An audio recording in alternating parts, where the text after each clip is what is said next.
Welcome to the final full practice session at the Raw before the 24. It's a 1 hour afternoon session and we are all set to get going. Good morning everybody, welcome. This is the last chance that all the cars, all 60 will be out on the circuit this afternoon. It's just going to be the bronze drivers for the 90-minute 7th session. So this is the 6th and final time for the drivers to get a look in before practice begins next week for the 64th running of the Rolex 24 Hours at Daytona. IMSA have surprised us once again, and hello everybody if you're listening in on JB Motorsports, and if the IMSA admin is also listening, thank you once again, because IMSA provided TV and audio pictures but no live timings. So I implore you, have the IMSA stream open, listen to Ryan Marine and the team, and have JB Motorsports open for all the live timing access. Best of both worlds. We're going to hand over now to Ryan Marine and the team as the green light goes on soon. Tires, so they're going to keep that trend going, so that way the data that they get, you know, I love him. He's like the master chemist in a way with chassis setups, and Ian Watt, the lead technical person at Action Express. He's got a couple tweaks that he wants to try. And since Earl's only been on older tires, they're going to keep that. So that way, all the feedback that he gives Ian Watt, it all gels with everything that they've done. It's not A and B, it's more like A and A minus. Yeah, that's really interesting that it stays consistent. And it goes to show just how deeply these teams think about their run plans for a test session like this. Getting a look at the cars lined up here in the pit lane. We've had a bunch of comments already today. We did yesterday as well about our cameraman, Mauro, the great shots that he gets, and he is a true artist. There is no one with a camera in the pit lane quite like Mauro. You mentioned an artist. He paints the cars, and it has such a great art form going right over the mirror right there, going down the quarter panel, underneath the wing, and then just keep flowing over the next car to give our fans all across the globe a chance to see new driver names, new pairings, new liveries, and he adds that period to his sentence. He puts it all, says 1,000 words without saying one. And you know what? We had so much fun last night hearing all the cars cranking up, and we're about a minute away from the cars rolling off the grid. So you know what, Ryan? I think for folks that are either having, depending on where they are in the world, either having breakfast, lunch, dinner, or nighttime drinks, who knows? Yeah. Let's go ahead and give them a little bit of feast from pit lane here at Daytona.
WeatherTech Sports Car Championship here at Daytona International Speedway. A moment ago, Lone Star Racing and their Mercedes with an issue headed down to the Le Mans chicane, staying well out of the way of the cars that are still at speed.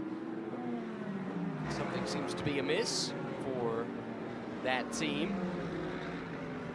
And a couple of comments saying, thanks for letting us listen to the cars. Look, we know, we're the same. We want to listen to the cars too. So we'll do that intermittently over the next 55 minutes of this session to let you listen in, but also want to keep you up to date on what's going on. 5 minutes in, and it's Porsche Penske quickest so far. Kevin Estra in the number 6 car ahead of Jordan Taylor for Cadillac Wayne Taylor Racing in the 40. Earl Bamber on those used tires Matt was talking about, third fastest. Only 3 of the GTP cars have really turned a lap in anger, and even those are still a ways off of the ultimate pace. Still early in the session with a cool track here this morning. Dane Cameron quickest in LMP2 for AO Racing in that gold Spike the Dragon. Spike painted up in gold to celebrate their championship season of a year ago. Saw a question real quick about Rexy's gold tooth, and that was celebrating the championship that that team had in GTD Pro a couple of years ago, and so that's why one of the teeth on Rexy, the Porsche 911, is painted up in gold. We're taking you basically from the sofa to the stands. Some great bird's eye view of different cars going through the infield, but also up on the banking. And one of the cars we showed a little bit earlier was the 12, Aaron Thielens in that Vassar Sullivan Lexus 12 car. We documented last night in our practice session that they had an issue, something amiss with the power plant. It didn't blow and drop oil on the track, but it did give a significant engine warning light. So they had shut the power down, towed it back. In fact, they held the 14 from going out for a couple of minutes and until they plugged in and they could diagnose what the engine issue was on the 12, plugged into the 14. That looked great, so then they let the 14 continue on with practice, but being very precautionary because you don't want to take a small issue and make a significant issue where now you're going to lose a lot of time, track time, you name it. But they changed the engine on the 12 and all is good. Aaron Thielens behind the wheel now.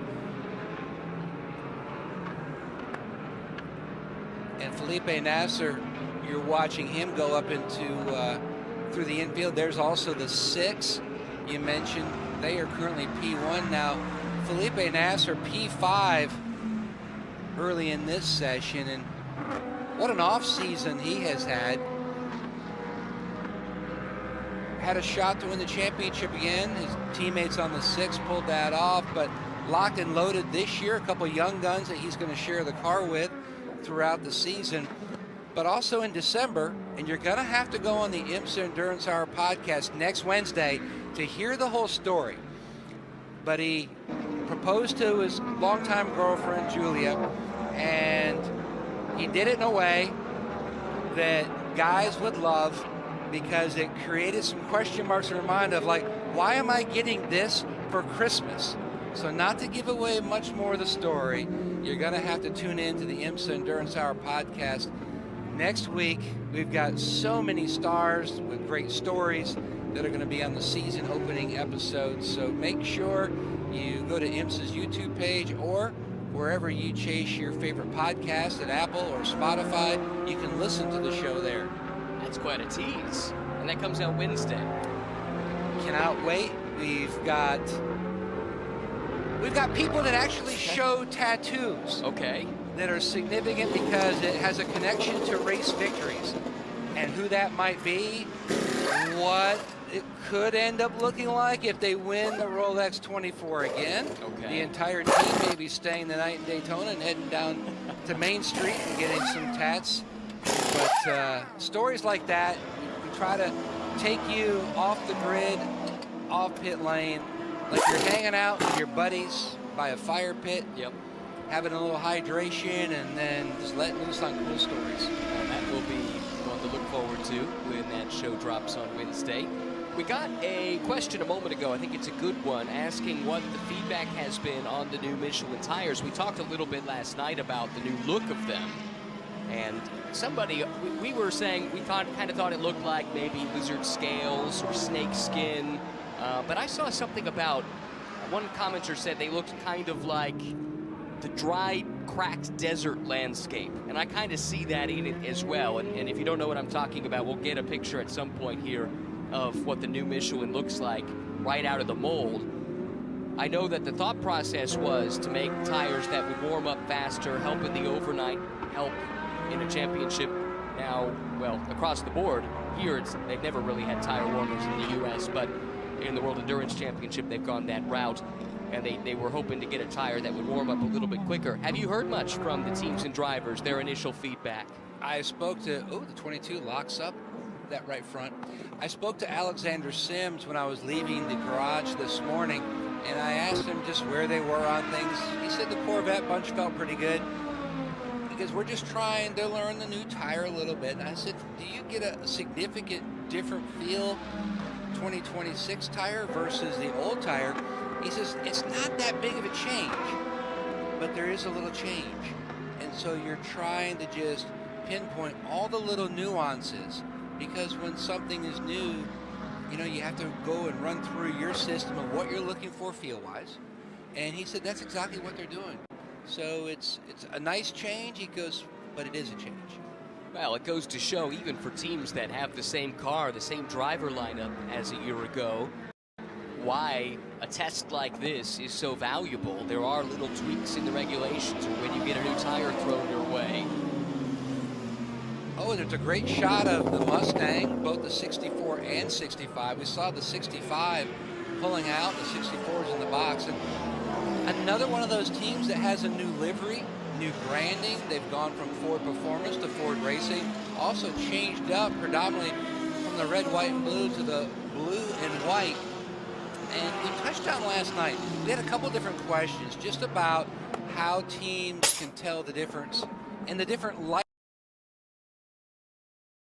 packages that you see. Now, right there on the 64, you can see the light up in the window, and the 64 has that yellow piping. Now, the 65 will have blue piping in the window, so that way when they're out on the track or they're coming down here on the front straightaway, it's easy to pick apart which car is which. So your eye immediately goes blue, okay, that's the 65. And it's little things like that that not only helps the spotter, but helps the guys on pit lane. And you'll see that through all the different cars. Ford has a lot to be excited about here this weekend. The defending champions of this event in GTD Pro and a 1-3 finish. Scored 2 of those podiums last year. Exactly, in this race, and that was a big, big deal for Ford. In fact, subsequent to winning here, Ford took the winning car and winning drivers up to Detroit to the manufacturing facility that actually produces the Mustang. And a GT3 car starts its life in an assembly line just the way that your road-going Ford Mustang or Chevy Corvette or what have you does. And they took that car and brought it back to where it was born effectively. Let the people who would have built it initially see it, ask questions to the drivers. It was a really neat event, and it shows to a degree the commitment that Ford has to sports car racing, to endurance racing. It's a big part of their heritage. And they come back this year with an updated car that should be even stronger than the previous version was that won here a year ago. When you look at how they build these cars, and you mentioned going back to Detroit, and they'll take, it's like, I love the GT style old school racing where it comes off an assembly line. Yep. And so they will bring from Detroit down to Mooresville, North Carolina, to the Multimatic Motorsports shop, and essentially they'll start cutting on the car. They've got about 100 templates that they put all over the car, and they start cutting out different sections to then put in more of a race strength area, a cage, a rear clip, you name it, all the different parts and pieces that they weld into the chassis. And it goes through like a little bit of an assembly line there.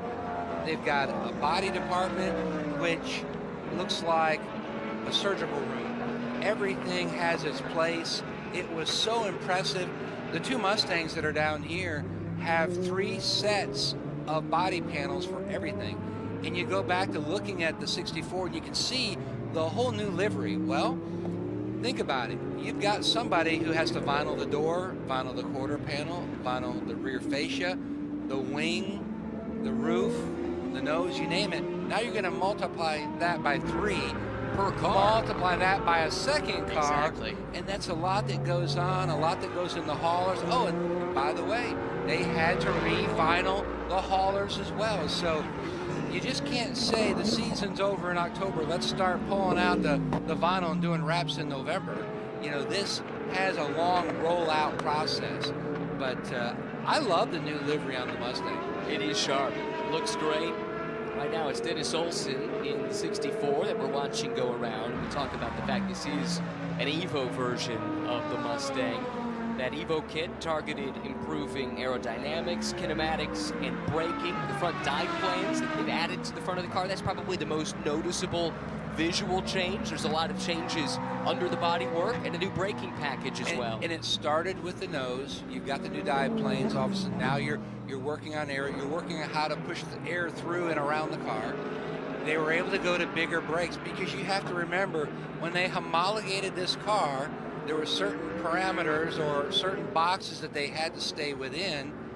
And now that they've had time, now they know what this car needs to take it up a level. And so they went to a different braking package, larger, which also meant they had to buy all new wheels to be able to work with the new larger braking package. So it's always one of those things when you make a change, there's going to be a net result. You've got to make another change and then another change. And so all the different changes that they've made with their updates, they have been thrilled.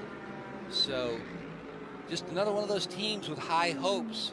Looking at what they did last year, win here at the Rolex 24, they won on the streets of Detroit, they won at Indianapolis, so it's been a good 25, but man, the expectations and goals are much loftier for 26. Another new car for 2026 is this Porsche 911 GT3R, the 992.2. Sometimes you'll see it referred to as an Evo. I think that's not part of the official nomenclature, but that's effectively what it is. And Porsche has rolled out a few improvements. Drivability is something they targeted with this car. Modified aerodynamics to make the car a bit more stable. Software updates. We're not talking about a computer, we're not talking about your phone, we're talking about a race car, but software updates are a huge part of developing a modern race car these days, and a refined steering system as well, with a focus on making the car more accessible to the non-professional driver, the bronze driver, which is a requirement in a lot of series around the world. And you'll see some bronze drivers in GTD this weekend at the Roar, and next weekend, of course, at the Rolex 24. Actually, a few bronzes in GTD Pro, too, that were previously trying to exploit a bit of a drive time rule loophole, but that's actually been closed now. Nevertheless, a few bronzes still electing to run in GTD Pro next week, and that is at their discretion pending IMSA approval. But we talk about the Ford, we talk about the 911. Those are two examples of GT cars that have been updated. And then the GTP Class 2 has gone through some evolutions, with many of the manufacturers bringing something new to the party here this year. Just a slight tweak or a little upgrade here or there. Oh, I just love it when they pull out. Get a good little hit of sound there. As you can see, the wheel and Cadillac up on jack stands, adjustments going on. They had such a fantastic final quarter of the season. Back-to-back wins, Indianapolis, rode Atlanta, a lot of optimism coming in. And I love Earl Bamber's helmets, the designs that he pulls out. He had Indian feathers on one for pretty much 2025, going back to, Cadillac, the Indians up in Michigan. GM's from Michigan, so he tried to do a little tie-in, and there's going to be a great little story about the helmet, which we'll discuss during our NBC Sports coverage next weekend here at Daytona for the Rolex 24. And And that's where you have drivers with their identity being their helmet. There are guys that never change. What they had, if you look at Matty Campbell's helmet, it is pretty much the same helmet for over a decade. And then other guys, it's, I'm driving for so-and-so, hey, whatever you want to do, I don't care. But for the most part, that is their signature, their identity, and they love, you know, being able to, you know, express that. And for us, it's great because it seems like most of the drivers, they fit a template. So it's tough to see who's getting in and getting out in a split second. But when you see the helmet, you're like, oh, okay, you know, that's Albuquerque. Oh, that's going to be Jack Aiken. That's going to be Ricky Taylor. So it's neat when they still have their identity on that. And by the way, we did see yesterday Wayne Taylor, the commander, on top of the pit box on his little perch. I think he had a little cup of coffee. He was looking at all the goings on, and it looked like he was in a good state, maybe a little bit of a flow state. He wasn't having a double head grabber, stressful, almost stroke type moment like Wayne always does. We've seen that a time or two. I remember 2 years ago here, Jordan sent me a picture. I said, how's your dad doing? It was the first practice session. And he said, this was 8 minutes in. And it was a shot of Wayne with his face in his hands. And I'm like, oh, that's just normal. Yep, that is another day that ends in Y for Wayne Taylor. There's his son, Ricky, waiting for his turn aboard the 10. By the way, 20 minutes in, we're already a third of the way through this session here. Final hour of an all-skate. All drivers, all teams permitted to participate. The final WeatherTech session of the day is a bronze-only session. So since we're 20 minutes in, let's go ahead and do a little run through from the scoring. Fill them in where everyone's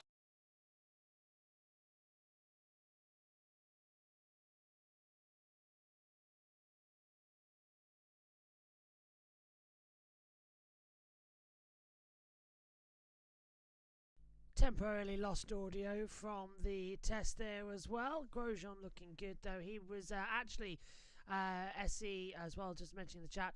Grosjean was actually faster yesterday in one of the test sessions, so looking strong there. Just wondering why the IMSA stream is temporarily buffering with 37 minutes to Gambling got you feeling. As there's an advert coming through as I'm trying to get that sorted in there as well. Fingers crossed it'll be up shortly. I don't know if that's no, it has actually buffered, so there's probably an issue somewhere along the line, which is always the case in these things as well. But still, IMSA say we are checking. The IMSA admin going there as well straight away. But 37 minutes to go. Kevin Estre at the top, 137.154. Felipe Nasr has moved into second position. They are going to be right back as well, which is a stronger note on the front. And then LMP2 is number 2, United Motorsports USA. GTD being led by the number 1, in that 66 in the Gradient Racing coming through at the moment. A couple of penalties flying through. Shortcut for car 75. That is, I think, with Will Power still at the wheel of that car. Just double checking in the GTD leader. No, 75 Express shortcutting, and at the wheel is at the top of my list. There he goes.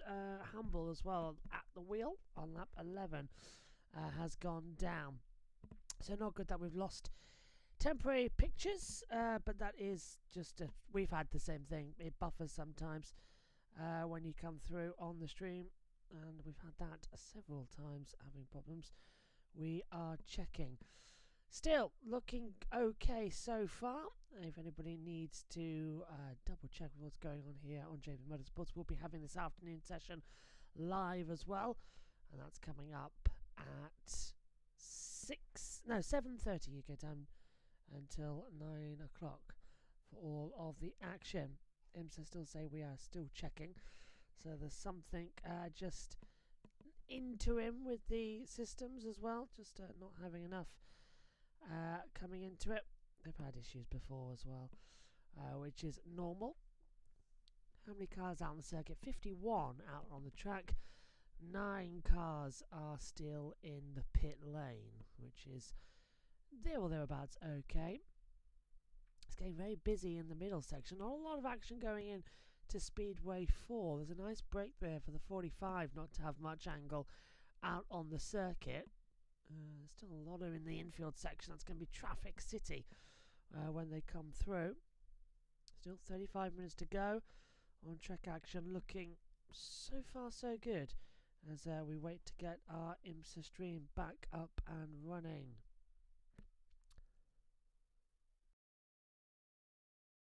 Yeah, we've had the same issue numerous times here on JB Motorsports. If you're regular on the channel, you know that. So there's just a waiting hand for the stream to come back online. There's probably just a stream key that's gone funny, or the computer might have overloaded that they're broadcasting from. The cables are just taking a little bit of an issue. Let's have a look to see if it's on IMSA's website on the TV as well, that we can possibly get into. Usually next on IMSA TV, yeah, not going on. Sadly. Oh, hang on a minute, we have an advert, so maybe something's blowing. If we can get it on the... If we can provide you with commentary, that would be the best thing possible. Still, they are checking. Admin is scrambling to find a solution. Everyone hold their devices up in the air, IMSA's saying as well. Coming into it, so that's always the way. IMSA do like to help us out though a lot, so we've got to sort of, I think, respect what they're saying some of these times as I try and lean over to grab the mobile device, which is on the other side of the room. Not always a handy feature. Do we have... no, thanks for watching. It's coming up on IMSA TV, so it's not even available online there. So we shall see. Mega fill time at the moment as they come through.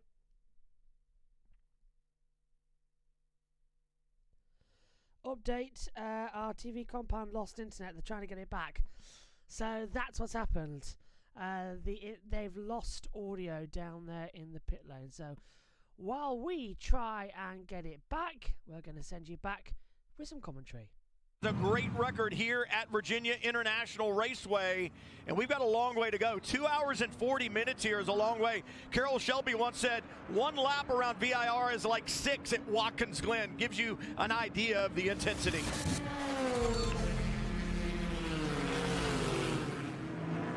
Green flag, Babindum waves the green. We are racing and cars out of line already. That could be a problem. Officials are going to look at it and think about this. Look at the jump that the BMW has gotten. We're going to find out real quickly if you're behaving or not, because if there's contact, the race officials have said we're going to jump on it. Neil Verhagen picks up from where he left off at Road America in the lead of the race, trying to make it 2 in a row. Paul Miller Racing going for 3 straight here at VIR. Little touch, a little rub right there, and you see the 9 moving over to try to block the 65. This is what the drivers were warned about early on, not leaving racing room.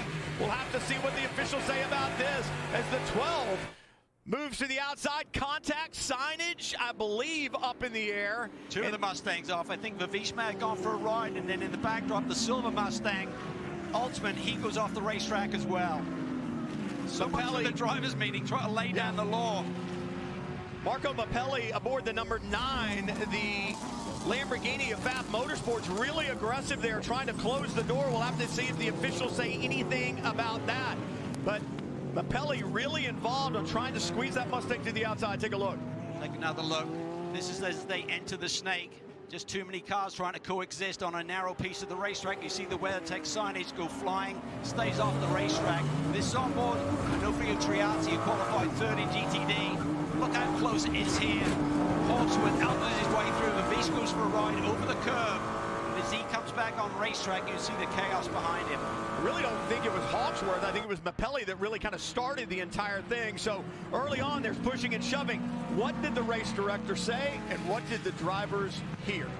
Moves to the outside, contact signage, I believe, up in the air. 2 of the Mustangs off. I think Vavishma had gone for a ride, and then in the backdrop, the silver Mustang, Altsman, he goes off the racetrack as well. As we take a look at what exactly happened to Freddie Vervish.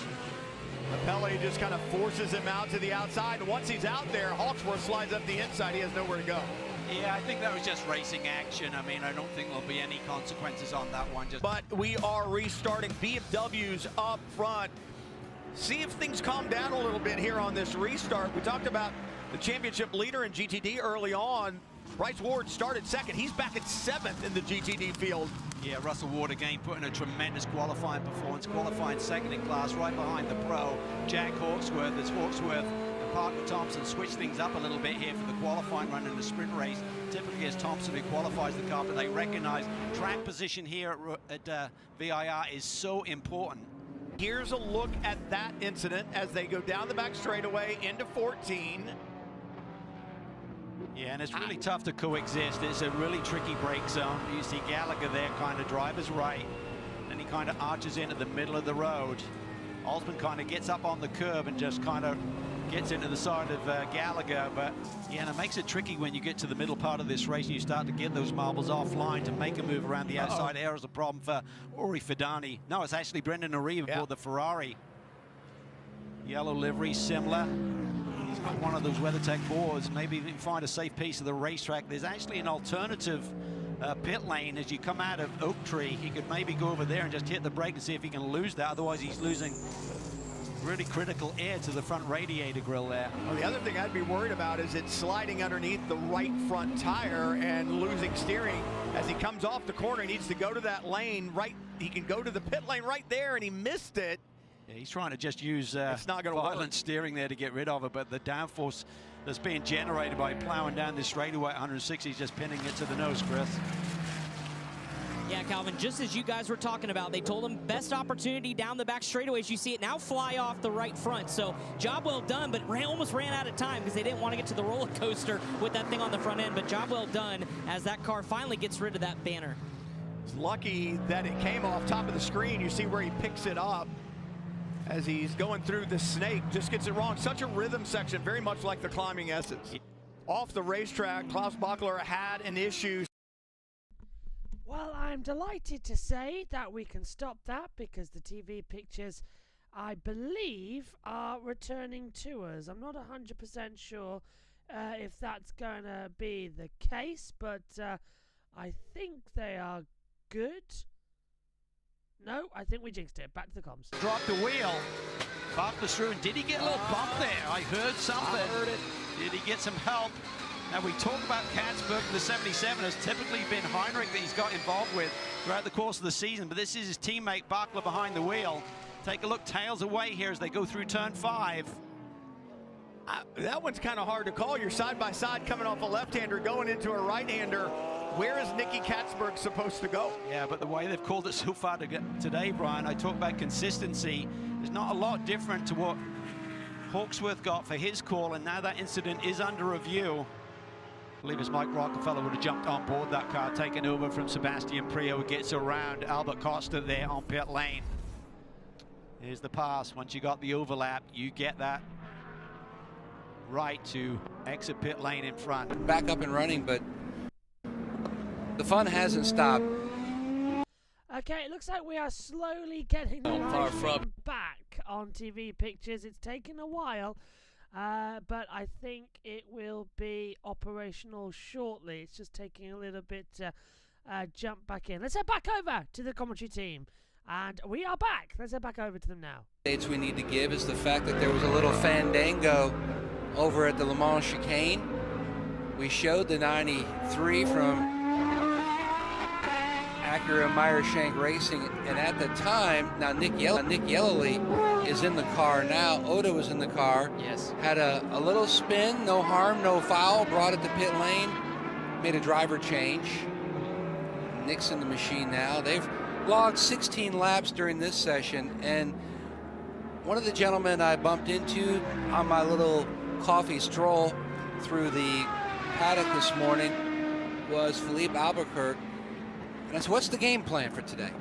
He said simply, just a couple little things we want to hit on, and so we're going to leave Ricky in the car more than likely the entire session, so that way everything will be comparable to what we've learned before, and then that way we're not jumping around and you might get a little bit of a different opinion. It's the same opinion as far as the whole time frame on the tires, everything else, and he's been in the car 13 laps now in that number 10 machine, so from Wayne Taylor Racing.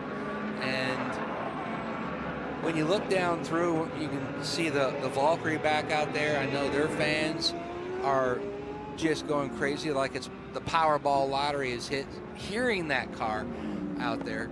But pieces that I saw this morning in the garage all had smiles. I think most folks are really pleased where they are, maybe comparatively to a year ago, where I had one top, because it's a lot like your golf game. You show up at the tee and you start firing away with a Big Bertha instead of going to the range and maybe knocking a little bit of rust off. And for all these teams, preparation has been so key with so many changes in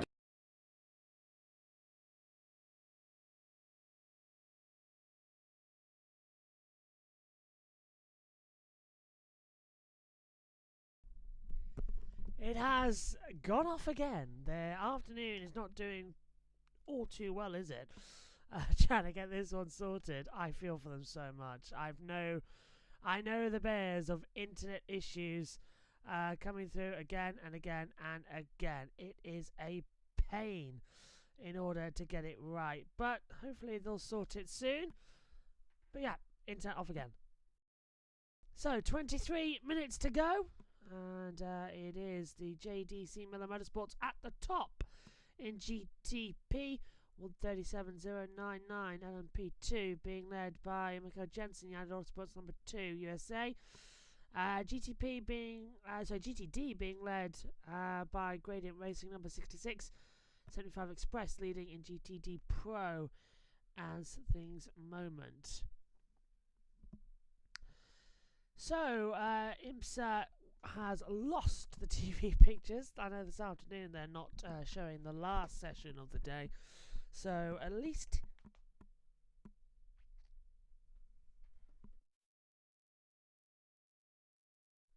here we've got access to all of the actions. We're tuning all the dials, they say on their live stream as well. We're just keeping it up and running. Hopefully it'll be back shortly, and we can get this session restarted and we can hear some information from the teams with 23 minutes to go. And typical, the one day we say, okay, we'll take the IMSA audio. It's alright, nicely done. Thanks, boys, for giving us this content and giving us all this action. And we get freezing, more freezing, and the internet has got a problem from track side. The TV compound has gone down, so their streaming capabilities are practically none. I'll try and get the main one set back up shortly, but it takes a lot of internet to stream these devices. It's a lot of gigabytes as well, and your internet speed has to be fast, otherwise it's not going to work. It'll be a massive problem across the board, but at least when we're nearly there, I'd say about 50-60% getting into the swing of things as well. So only looking good, as we will hold back and go forward with it. Fingers crossed it's all going to be super duper amazing, and we will hold it back as much as we can do. Red flag is out on the circuit. Car 64 is off course at turn 6. So the red flag has come out. The session is therefore suspended, and we'll have to wait to see what is going to happen next in terms of getting this session restarted with 21 minutes to go. Hopefully it should only be a quick red flag, but that is going to bring all the cars into the pit lane, and that is hopefully they'll be getting all set to go. So fingers crossed we'll have our TV pictures back shortly, but red flag is out. So with that, we are going to jump full commentary now, back what we had a few moments ago, just in case it comes back to the race, I believe, afterwards, because I think we're in America. Virginia International Raceway, and we've got a long way to go. 2 hours and 40 minutes here is a long way. Carroll Shelby once said, one lap around VIR is like 6 at Watkins Glen. Gives you an idea of the intensity.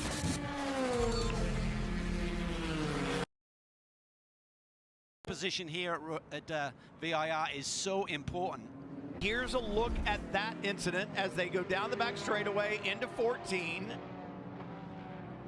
Yeah, and it's really tough to coexist. It's a really tricky brake zone. You see Gallagher there, kind of driver's right, and he kind of arches into the middle of the road. Alsman kind of gets up on the curb and just kind of gets into the side of Gallagher, but yeah, and it makes it tricky when you get to the middle part of this race and you start to get those marbles offline to make a move around the outside. Air is a problem for Uri Fidani. No, it's actually Brendan Arriva for the Ferrari. Yellow livery, similar. He's got one of those WeatherTech boards. Maybe if you find a safe piece of the racetrack, there's actually an alternative pit lane as you come out of Oak Tree. He could maybe go over there and just hit the brake and see if he can lose that. Otherwise, he's losing really critical air to the front radiator grill there. Well, the other thing I'd be worried about is it's sliding underneath the right front tire and losing steering. As he comes off the corner, he needs to go to that lane right. He can go to the pit lane right there, and he missed it. Yeah, he's trying to just use violent steering there to get rid of it, but the downforce that's being generated by plowing down this straightaway at 160 is just pinning it to the nose, Chris. Yeah, Calvin, just as you guys were talking about, they told him best opportunity down the back straightaways. You see it now fly off the right front. So job well done, but almost ran out of time because they didn't want to get to the roller coaster with that thing on the front end. But job well done as that car finally gets rid of that banner. It's lucky that it came off top of the screen. You see where he picks it up as he's going through the snake. Just gets it wrong. Such a rhythm section, very much like the climbing S's. Off the racetrack, Klaus Bachler had an issue, some debris in the radiator, not nearly anything like we've seen if you go off in some of the really grassy areas. So let's see if we can find out the problem for Bachler. Coming through 2, into 3. Nicky Katzberg just gets to the power. Runs that wide, Nicky Katzberg. Oh, he was trying to make a move here on Katzberg. Katzberg dropped the wheel. Bachler's through, and did he get a little bump there? I heard something. I heard it. Did he get some help? Now, we talk about Katzberg, the 77 has typically been Heinrich that he's got involved with throughout the course of the season, but this is his teammate Bachler behind the wheel. Take a look, tails away here as they go through turn 5. That one's kind of hard to call. You're side by side coming off a left-hander, going into a right-hander. Where is Nicky Katzberg supposed to go? Yeah, but the way they've called it so far today, Brian, I talk about consistency. There's not a lot different to what Hawksworth got for his call, and now that incident is under review. I believe it's Mike Rockefeller would have jumped on board that car, taken over from Sebastian Prio, gets around Albert Costa there on pit lane. Here's the pass. Once you got the overlap, you get that right to exit pit lane in front of the leader in class. Here's what just happens. Gets stacked up a little bit, kind of throws it in there, the 81 does, and then 48's going to come back on him, but this is where the road goes back right, and he's not there far enough. I would think last year he would have stayed. Right now, he didn't. Let me ask you this. I think 3 weeks ago he would have stayed. This different look of the rules this weekend, obviously the following car, the one who's attempting the pass, changes your perception. But if you're in front, do you take a little more liberty with that? Close the door a little sooner, saying, what are you going to do? Hit me. And there's Mike through turn 1, right behind him, the 81 of Costa, and then Hesse and Snow there as well. You see a little debris on the outside of one. Somebody's mirror is out there, and it just shows you how close the racing has been. But we know from the get-go, it can't be too close. We've seen numerous penalties handed down for incident responsibility. The simple side of that is contact with another car. Let's see if we can find the owner of that bright green mirror that's out there. It indicates it's a GTD mirror. Yeah, I think it's the right side of the Conquest racing machine. Brian Hoy cleaning the grill, waiting on the fuel to pack in on that Corvette. Their teammate, Tommy Milner, had pitted directly behind. And the 48 car, trouble for the BMW. They're on fire. Yeah, big problems there as he pulls off the racetrack. I'm not sure if that's grass that's packed up in there on the headers or not. Importantly, caution is out. So for those drivers that just hit pit lane, they're going to pay them a huge dividend. So guys like Ellis and company, plus the 2 Corvettes. 81 just makes it in time. Great call there by Rick Mayer and the group there at Dragon Speed to get that job done. Most of these teams have a wall of monitors on their pit box, and they're looking at our cameras. And I guarantee you, Rick Mayer saw that car pull off to the side and said, they're going yellow, pit, pit, pit. Absolutely. Let's see if he plays that game. He needs pace from his teammate up front. There's a limit to what you can do. Costa has the work to do. He knows the championship leader is 2 cars in front of him. There you see him looking around in that white and blue Ferrari. Puts his nose down to the inside. To his flank sits Sebastian I had Cleo. one driver show me he was Now back wearing aboard the 64 car, so a double driver change there for recorded all of Martin his today. numbers. Costa He needs to had get a by crash. before he needs to take the championship fight. His heart rate to spiked Sims to up front. Sims knows what he needs to do. Milner blocking into just turn shows 4, what closing the door numbers, a little bit. And he had a That's crash. going to be acceptable, When he had the crash, I would his think. heart rate spiked to 182. Whoa. Live coverage seems to be back. Let's get back to our commentators, Ryan Marine. And yet they get out of the car and they barely break a sweat. I think, at least momentarily, we might be back up on the stream. We've been talking to the folks here live in person at Daytona International Speedway. But if you've stuck with us, thank you. Apologies as we work through some technical difficulties. Everything's connected to the internet these days, and if the internet goes away, you're left without a whole lot to work with. But here's the situation. 16 minutes or thereabouts to go in this session. Final 1-hour session of Roar Before the 24 for most of the field. There is a bronze driver only session still to come later on today. Porsche Penske 1-2. Kevin Estra, Felipe Nasser in those 2 cars. 6 from 7. Then it's the 2 Cadillac Wayne Taylor Racing cars, 10 and 40. They are 3rd and 4th. Kevin Magnussen, 5th for BMW M Team WRT. In LMP2, United Autosports has its number 2 car at the top of the time chart. It's been there regularly this week. Pietro Fittipaldi, quick for Pratt Miller Motorsports in car 73. And back there for AF Corsa USA is 3rd. Era Motorsport with Jacob Abel as car driver, now behind the wheel. And then the 37 from Intersport Racing is 5th with John Field currently driving. Joey Hand, real quick, is the quickest in GTD. 2nd, Mason Filippi. That is a Mustang from a Corvette. Then it's Philip Ellis, Ricardo Pera, and Aaron Thielitz. And in GTD Pro, Kenny Hopple still the quickest for 75 Express. Chris Meese, Antonio Garcia, Fabian Schiller, and Tommy Milner, the top 5 in that class with 15 minutes and 20 seconds to go. I can't believe how fast this session is blowing by. You saw the 60 on pit lane. Scott Dixon was getting out, logging a few laps. You can see the 60 car. We'll check and see who got in. And some people were talking about the Meyer-Shank team and how the impact guns were lighting up. And you could see it on that stop as well. And I'll bet you that those guns have torque sensors on them, and that's why you're seeing the lights, which we will talk more next week in our NBC Sports coverage of the Rolex 24. I'm just saying, not that I know anything, but that's on my to-do list for our coverage next week. We can't quite do show and tell in the same way on IMSA Radio, but I imagine it'll come up a time or two.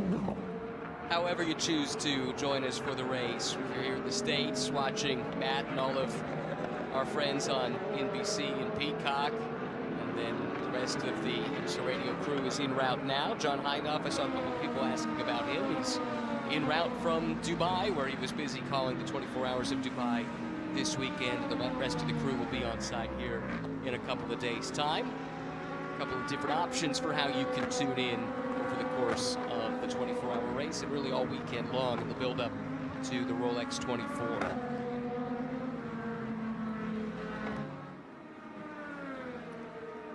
So Dixon had gotten out of the 60. Colin Brown's gotten in.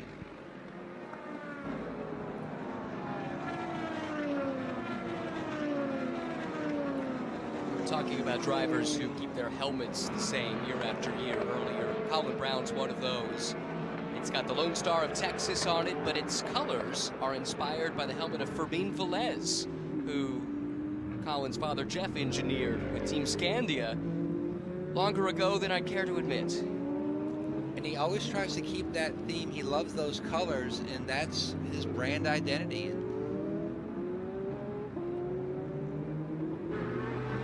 I love his workout program as well. At his house, he has, you know, a simulator, he's got different pieces of equipment, and then he's also got a cold water dunk tank in the next room over, and he utilizes that as well. And when I was looking at the temperature on that, I was like, wow. And that thing was just sitting there bubbling, waiting for the next time he wanted to jump in. But that's all part of the process of what these guys do, these men and women, to be at the peak so that their bodies can go through every different area that they're challenged. And it's also neat, though, just to see different philosophies. And there are some guys that really don't do a whole lot, but there are others that are just machines. Different strokes for different folks, right? I mean, you look at Nick Tandy, he's in shape, but he's a beer and wing kind of guy. But he's a my farmer. kind of guy. He's a farmer, so, you know, I was laughing. I was talking with one team manager. He said, you know, we're doing our Zoom, our debrief, and where is Nick? Nick's in a tractor. He's got his phone propped up, and, you know, you can see the background of different people's offices and this and that. It's almost like that video that you see on the internet that said you can zoom in from anywhere, right? And the guy's at an amusement park or wherever else while everybody else is sitting at their desk. But, you know, that's Nick. He's a farmer, and one of his childhood heroes growing up was the late Dale Earnhardt. And Nick and his brother Joe, they would sit there and watch the NASCAR coverage as kids over in the UK.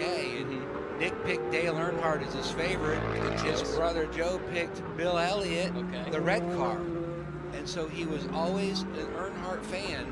And so coming here and then winning here took on a greater impact and special for him, that connection, because that was his guy growing up. Because many people don't realize Mr. 24 started out racing ovals and with a Mini. And so that's where he started, but this is where he is.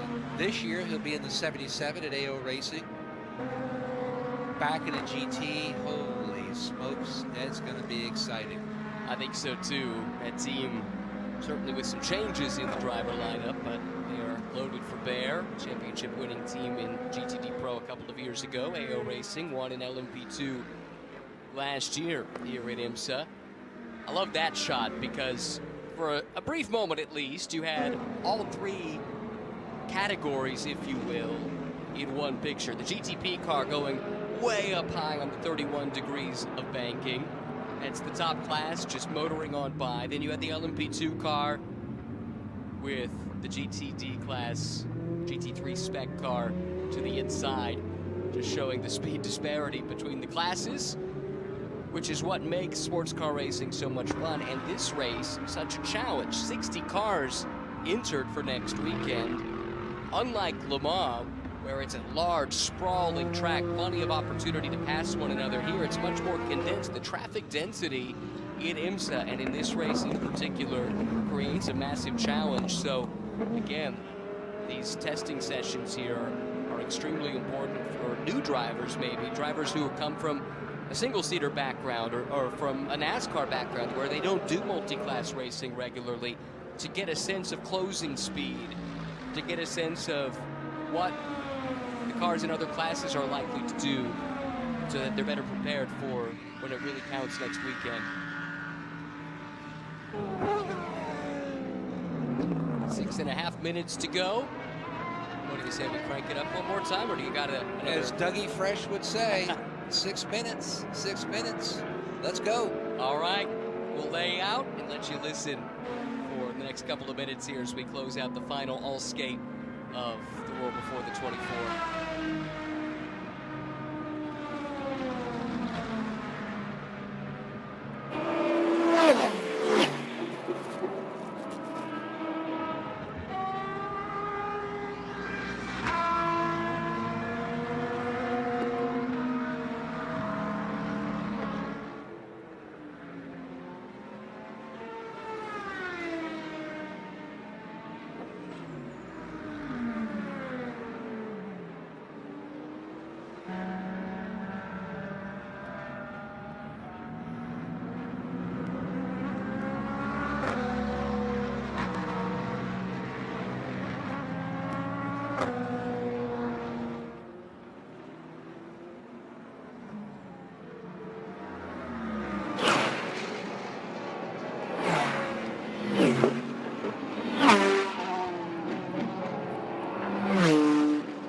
Unfortunately, a red flag. Right.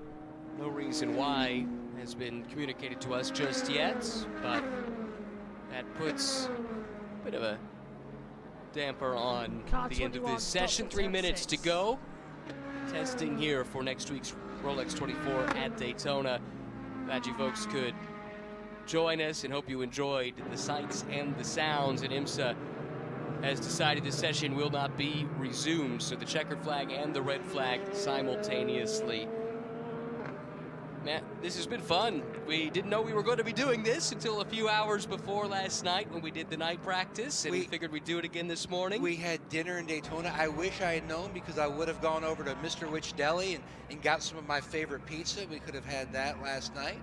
But looking at today, just looking ahead to next weekend, you know, one thing we didn't get a chance to mention earlier was the FAF number 9 Lamborghini Caldarelli was in the car during this session, and they always do so much for the fans. And look at the fans throughout the infield already rolling in. In about another hour, that entire roof over the garages will be packed. But FAF with the Plaid, they've got the new car coming at Sebring, and they always try to be so fan friendly. And the fans will get a chance to choose the livery which they are going to utilize up at Road America later this summer. They've already got I saw it this morning. I can't give away. I'm just going to say, cannot wait for Sebring, especially if you love the Plaid, you love that Canadian tradition. It's going to be fantastic. But 4 different times this year, they are going to have a little bit different special livery. But the season long will debut at Sebring. But I can't wait to see, because the fans get a chance to vote, like we talked yesterday, on what that livery will be for Road America. So can't wait for next weekend. It's going to be fun. So much to look forward to, Matt. It's been a blast. Great to have you folks joining us. Over 10,000 strong here today. By the way, the cause of the red flag, the number 21 AF Corsa Ferrari stopped on track. Antonio Fuoco driving. There wasn't enough time to get that car recovered. That's why the session comes to an end early. Still to come today here at Daytona, BP Racing Sports Car Challenge, race number 2 here on the High Banks. Race 1 was a lot of fun. And then next week, the big show, the Rolex 24 at Daytona 2026 edition. So long. Well, thanks, Ryan, as well for the action. There we go. The Raw before the 24 concludes for the full grid. We will have later on the bronze drivers out on the circuit. We'll be live for that again here on JB Motorsports for all of the action. A 90-minute session will come up and we will be ready to go. But that is the full grid, all done and dusted. Thanks for your company. We'll see you later on for the bronze drivers session in the evening. Take care. Bye-bye.